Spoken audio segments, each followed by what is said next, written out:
ఆ జిల్లా బీజేపీలో వర్గపోరు అధ్యక్షురాలి పోస్టుకే ఎసరు పెట్టనుందా?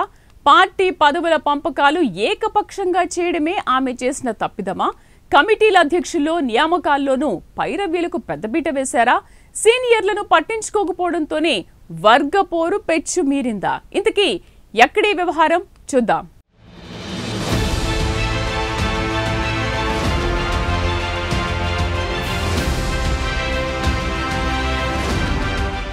రాష్ట్ర రాజధాని హైదరాబాద్కు కూతవేటు దూరంలో సంగారెడ్డి జిల్లా ఉంది. ఇక్కడి రాజకీయాలు ఇతర జిల్లాలకు కొంచెం భిన్నంగానే ఉంటాయి. ఇక్కడి నాయకుల్లో ఎక్కువ మంది హైదరాబాద్ నుంచే రాజకీయాలు చేస్తూ ఉంటారు. హైదరాబాద్లో ఉంటూనే జిల్లాల్లో చక్రం తిప్పుతుంటారు. బీజేపీ నేతలు ఈ విషయంలో ఏమాత్రం తీసుకోలేదు. అయితే గత ఏడాది జిల్లా అధ్యక్షురాలుగా నియామకమైన గోదావరి వ్యవహార శైలిని జిల్లా పార్టీ సీనియర్లు తప్పుపడుతున్నారు. అధ్యక్షురాలి నిర్ణయాలన్నీ ఏకపక్షంగా ఉన్నాయన్నది సీనియర్ల వాదన. పార్టీ కోసం పనిచేసిన వారిని కలుపుకుపోకుండా సొంతంగానే నిర్ణయాలు తీసుకుంటున్నారని రాష్ట్ర నాయకత్వం పిలుపునిచ్చిన కార్యక్రమాల్లో ఆమె పాల్గొనడం లేదన్నది వారి ఆరోపణలు. నిజానికి జిల్లా అధ్యక్షురాలు రామచంద్రాపురంలో నివాసం ఉండడంతో ఆమెను కలవాలనుకునే కార్యకర్తలు 30 కిలోమీటర్ల దూరం వెళ్లక తప్పదు. దీంతో ప్రభుత్వ వ్యతిరేక కార్యక్రమాలు, నిరసన కార్యక్రమాల్లో అధ్యక్షురాలు పాల్గొనడం లేదని కొందరు వాదిస్తున్నారు.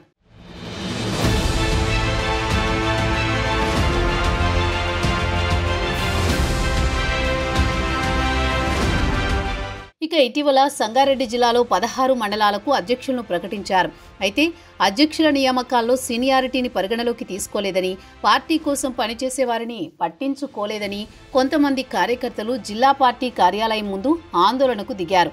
జిల్లా అధ్యక్షురాలు లేని సమయంలో పార్టీ కార్యాలయానికి ఎందుకు వచ్చారని అక్కడున్న ఆఫీస్ ఇన్ఛార్జ్ కార్యకర్తలతో వాగ్వాదానికి దిగారు. దీంతో అది కాస్త చినికి గాలివానగా మారింది. పార్టీ కోసం పనిచేస్తున్న వారిని పక్కన పెట్టి పైరవీకారులకు వారసత్వ రాజకీయాలు చేస్తున్న వారికి జిల్లా అధ్యక్షురాలు ప్రాధాన్యత ఇస్తున్నారని కార్యకర్తలు బీజేపీ ఆఫీస్ ఎదుటే ఆందోళనకు దిగారు. కంది మండలం అధ్యక్షుడిగా పోచారం గిరిధర్ను ప్రకటించడాన్ని జీర్ణించుకోలేని కొంతమంది కార్యకర్తలు సిద్ధాంతాలకు కట్టుబడి ఉండే పార్టీలో ఇదేం పోకడా అంటూ అధ్యక్షురాలి తీరును నిలదీశారు. జిల్లా బీజేపీ కార్యాలయం నుంచి కార్యకర్తలను బయటకు పంపడం అధ్యక్షురాలు విమర్శల పాలవుతోంది. జిల్లా అధ్యక్షురాలు అంతా నా ఇష్టమన్నట్టుగా వ్యవహరిస్తుండటంతో గౌరవం లేని చోట మేమెందుకులే అని కొంతమంది ముఖ్య కార్యకర్తలు రాజీనామాకు కూడా సిద్ధమైనట్టుగా తెలుస్తోంది.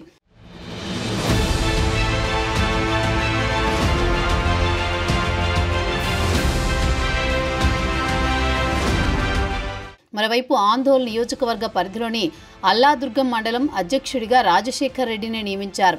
దీన్ని స్థానిక కార్యకర్తలు తీవ్రంగా ఖండించారు. స్థానికంగా అందుబాటులో ఉండని వ్యక్తికి అధ్యక్ష పదవి ఎలా కట్టబెడతారని ప్రశ్నించారు. తమ మండలం మెదక్ జిల్లా పరిధిలోనిది అయినా రాష్ట్ర నాయకత్వం పిలుపు మేరకు సంగారెడ్డి జిల్లా పరిధిలో పనిచేస్తుంటే ఇదేం వింతపోకడా అంటూ అధ్యక్షురాలి వ్యవహార శైలిని తప్పుపట్టారు.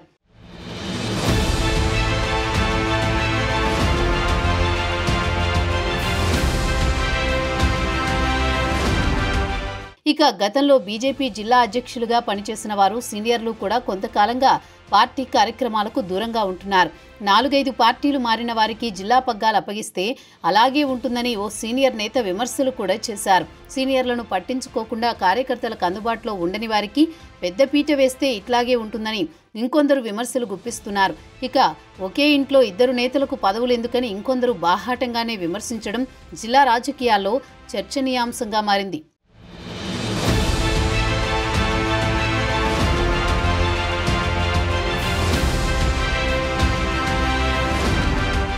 గతంలో యాక్టివ్గా పనిచేసిన బీజేవైఎం, ఇతర అనుబంధ సంఘాల నేతలు కూడా కొన్నాళ్లుగా పార్టీ కార్యక్రమాలకు దూరంగా ఉన్నారు.